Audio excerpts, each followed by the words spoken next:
며칠 전 교회 사무실에서 집으로 돌아가는 길이었습니다. 집에 다 와서 프리웨이를 내리려고 엑싯으로 들어섰습니다. 갑자기 뒤에서 자동차 한 대가 부앙 하고 오더니만 내 자동차 앞으로 확 들어오는 것입니다. 비스듬히 갈라지는 엑싯 차선 중간을 그냥 뚫고 들어왔습니다. 몇 차선을 한꺼번에 건너온 듯합니다. 내가 놀라서 선 것은 물론이고 뒤따라오는 모든 자동차들이 다 깜짝 놀라서 멈추어 섰습니다. 모두가 어이가 없으니까 허 하며 쳐다보고 있을 뿐입니다. 우리는 이럴 때 화가 납니다. 왜냐하면 상대가 운전 상식에 벗어나는 그런 행동을 했기 때문이죠.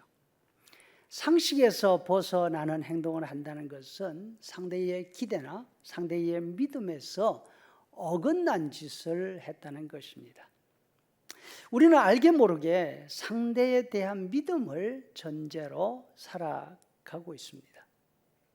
로컬리를 달릴 때도 쌍방이 40마일, 50마일 속도로 달리지 않습니까? 자동차가 스쳐 지나갈 때에는 그 속도 상당히 무섭습니다. 그렇지만 저쪽 자동차가 나한테 부딪히면 어떡하나 불안해하는 사람 별로 없습니다. 왜냐하면 상대방이 상식 있는 운전자일 것이라는 믿음이 있기 때문입니다. 상대방도 얼마나 위험한지 알기 때문에 중앙선을 넘어서 역주행하려는 하는 일 절대로 하지 않을 것이라 하는 확신이 있기 때문인 것입니다. 이처럼 세상을 사는 우리들은 모두 서로에 대한 일정한 믿음을 가지고 있습니다. 그렇지 않으면 살아가기 어렵습니다. 요즘 아시안에 대한 해코지에 관한 소문들을 자주 듣지 않습니까? 길 가다가 느닷없이 공격을 당합니다. 뒤에서 밀칩니다. 주먹으로 얼굴을 때리기까지 합니다. 이런 이야기들을 들으면 불안해집니다. 인도로 걸어가다가 반대편에서 사람이 오면 괜히 차도로 내려서서 걸으려고 합니다. 혹시 상대가 좋지 않은 사람이라도 거리를 띄워두면 안전하지 않을까 생각해서 그렇습니다. 여성이나 노인들은 얼마나 더 조심스럽겠나 하는 생각이 듭니다. 서로에 대한 믿음이 약해지거나 없어지면 어떤 현상이 일어나는지 우리는 이런 일들을 통해서 알게 되는 것입니다. 하지만 믿음이 없다 이렇게 말할 때 믿음 자체 혹은 믿는 마음이나 행동이 없다 이런 뜻은 아닙니다. 세상 사람 가운데 아무것도 믿지 않고 불신 가운데 사는 사람 없습니다. 문제는 믿는다고 하는데 혹은 믿는데 무엇을 믿느냐, 그 믿음의 대상이 누구인가가 문제인 것이죠. 만약에 믿지 않아야 될 사람을 믿는다면 그 사람은 현명하지 못한 사람입니다. 사실이 아닌 것을 사실로 받아들이고 믿으려고 한다면 그것은 착각이거나 속고 있는 것입니다. 요즘 사실이 아닌 것을 사실인 것처럼 말하고 있는 사람들이 참 많습니다. 잘못된 정보로 인해서 얼마나 많은 혼란이 일어나고 있는지 우리 모두가 경험하고 있습니다. 믿을 때는 믿는 대상을 잘 가려서 믿어야 합니다. 예수님이 과부와 재판장 이야기를 하신 후 인자가 올 때에 세상에서 믿음을 보겠느냐. 다시 말해서 예수님이 다시 이 세상에 오셨을 때 예수님께서 찾는 믿음을 발견할 수 있겠느냐. 어렵겠다 하시는 말씀이죠.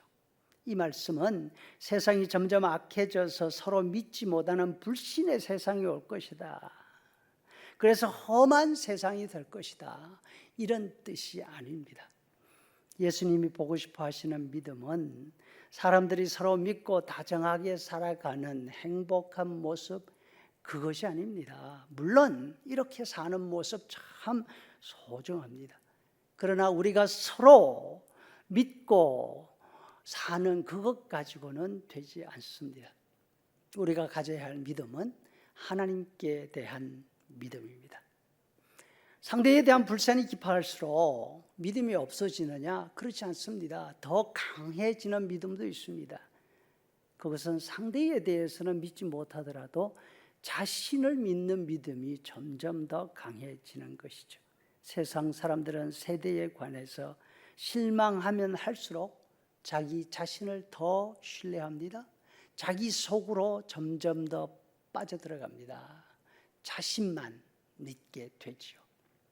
하지만 하나님을 알고 하나님을 믿는 우리들은 우리 자신도 믿지 않습니다. 하나님만 믿고 의지하며 살아가는 사람들인 줄로 믿습니다. 세상이 약해질수록 사람들에 대한 믿음이 점점 실망으로 바뀌어 갈 때 하나님을 믿고 인내하는 믿음이 우리에게 필요합니다. 우리 하나님은 천지와 만물을 지으신 분이십니다. 바울 사도의 말씀처럼 아들을 아끼지 않으시고 우리를 사랑해서 우리 대신 내어주시는 분이십니다. 로마서 8장 32절에 자기 아들을 아끼지 아니하시고 우리 모든 사람을 위하여 내어주신 이가 어찌 그 아들과 함께 모든 것을 우리에게 주시지 아니하겠느냐. 우리는 그 하나님이 우리를 사랑하시기 때문에 일이 잘 안 돼도 어려운 일이 있어도 하나님의 뜻대로 부르심을 받은 우리에게는 모든 것이 합력하여 선을 이룬다는 확신을 가지고 하나님을 더욱 의지하며 이 한 주간도 살아갈 수 있기를 간절히 바랍니다.